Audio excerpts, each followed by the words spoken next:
네, 팩트체크 이가혁 기자와 함께하겠습니다.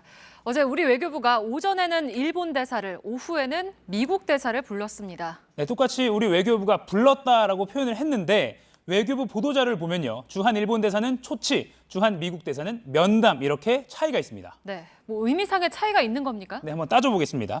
일단 초치를 사전에서 찾아보면 이런 뜻입니다.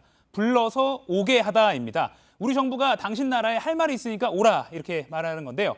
흔히 초치를 항의하기 위해 부르는 것이라고만 쓰는 것은 엄밀히 말하면 틀린 겁니다. 네. 즉 원래 뜻으로 보면 어제 우리 정부가 미국 대사를 초치했다라고 표현해도 틀린 건 아닙니다. 네. 하지만 맥락을 좀 살필 필요는 있습니다. 외교부 입장에서는 언론 보도나 또 국민들이 이 초치를 보통 항의라는 뜻으로 인식하고 실제로 사용하고 있는 그런 현실을 감안하지 않을 수 없겠죠. 한국과 미국 관계가 갈등이 있다고 보지 않는다는 게 외교부의 입장입니다. 그래서 불필요한 오해를 살 수 있는 초치라는 표현은 적절하지 않다고 이렇게 외교부는 밝혔습니다. 보도자료를 보면요. 표현상에도 차이가 있습니다. 일본 대사에겐 화이트리스트 배제 관련해서 항의, 촉구, 유감을 표했다 이렇게 표현했습니다. 반면 미국 대사관은 지소미아 등 양국 현안에 대해서 협의하고 설명했다고 표현했습니다. 네, 그러면 항의가 아닐 때도 초치라고 표현한 적이 있습니까? 항의가 아닐 때도 씁니다. 어제 두 대사를 부른 이 조세영 차관은 과거 자신의 저서에서 반드시 좋지 않은 일로만 외국 대사를 초치하는 것은 아니다 이렇게 밝힌 바 있습니다. 실제로도 그렇습니다. 과거 사례를 좀 보시죠.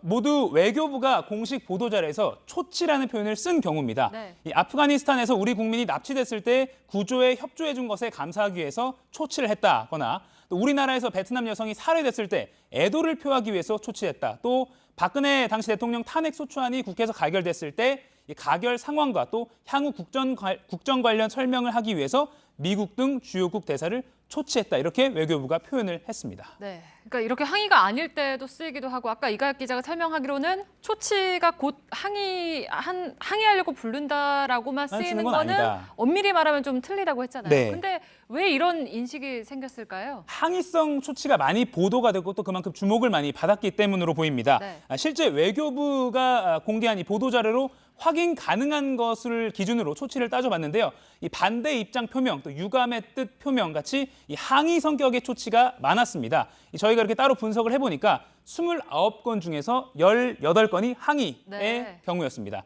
이 초치의 의미, 전문가 이야기를 들어보시겠습니다.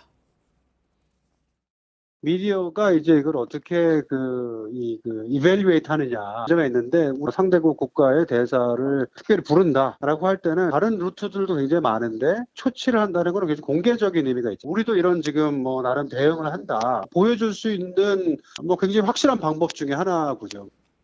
네, 특히 항의할 때 효과가 좋기 때문에 공개적인 항의성 초치가 많은 겁니다. 그런데 어제 사례는 이 지소미아 종료를 두고 의견 차이를 좀 보이는 상황에서 외교부가 미국 대사를 불렀죠. 근데 부른 사실 자체는 공개를 하면서도 항의한 것은 아니다 이렇게 밝혔기 때문에 좀 더 복잡한 해석이 나올 수밖에 없습니다. 네, 그리고 또 한 가지 어제 일을 두고 이제 일부 언론에서 우리 정부가 미국 대사를 항의 성격으로 부른 거고 그리고 이런 건 전례가 없는 일이다라고 보도를 하기도 했는데 이게 진짜 처음 있는 일입니까? 저희가 취재를 해보니까 전례가 있습니다. 네. 1994년 3월에 미국 정부 고위 인사들이 한국이 국가보안법을 폐기할 것을 희망한다 이렇게 밝히자 당시 한승주 외무장관이 제임스 레이니 주한 미국 대사를 불러서 유감의 뜻을 전했습니다. 당시 방송 뉴스를 보면요.